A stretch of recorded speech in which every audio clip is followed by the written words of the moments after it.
Non, parce que je vais vous parler d'or, et les financiers détestent l'or. Alors pourquoi ils détestent l'or? Ça, c'est ce qu'on va voir ensemble.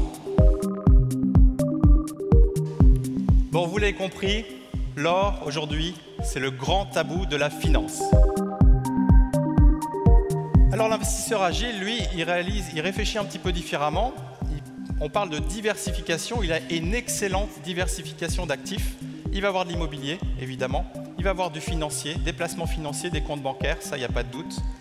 Mais par contre, il va aussi avoir de l'or en quantité non négligeable et des actifs tangibles.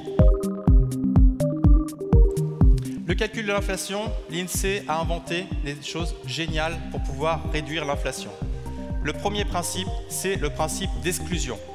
En clair, j'enlève l'immobilier, j'enlève le tabac, les alcools, j'enlève le carburant, j'enlève les crédits conso, j'enlève les travaux et surtout, et celui-là il est très fort, j'enlève aussi les impôts. Donc ça veut dire que vous pensez gagner de l'argent et en réalité, vous en perdez. Alors, il y a un grand secret de la finance, c'est que 95% de vos placements ne sont pas rentables. Non seulement ils ne sont pas rentables, mais en plus, ils vous font perdre de l'argent tous les jours. On a vu que la quantité d'argent dans le monde a grossi de manière considérable avec les fameux quantitative easing. Et là, on s'est mis à imprimer énormément d'argent, les distribuer dans les circuits financiers un petit peu partout via le crédit. Et qu'est-ce que ça fait sur l'or? On le voit, l'or a suivi tout simplement la quantité d'argent disponible. Donc ce n'est pas l'or qui flambe, c'est l'or qui suit la quantité d'argent disponible. Ce qu'il faut, c'est absolument changer votre référentiel à l'argent.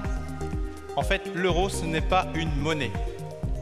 C'est une monnaie fiduciaire. Une monnaie fiduciaire, c'est une monnaie qui est créée à partir de rien. Donc vous faites un crédit, 200 000 € par exemple. Ce crédit, c'est de l'argent qui est injecté directement dans l'économie, mais elle n'était pas là avant, elle était créée de toutes pièces. L'or, c'est la monnaie. La monnaie. Pourquoi? Parce que c'est la monnaie la plus stable. C'est stable depuis 6000 ans et c'est pas prêt de s'arrêter. Ce qu'il faut aussi, c'est trouver un bon équilibre entre, d'un côté, se protéger, de ce côté-là, et de l'autre côté, se développer.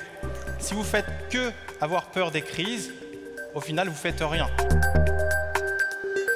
Si vous faites que être dans un monde de bisounours où tout va bien, il n'y a pas de souci, je fais des emprunts, je lève 3 ou 4 ou 5 millions et que vous oubliez l'autre partie, là aussi il peut y avoir des problèmes. L'idée c'est vraiment de trouver le juste équilibre entre les deux et ça c'est vraiment très très important.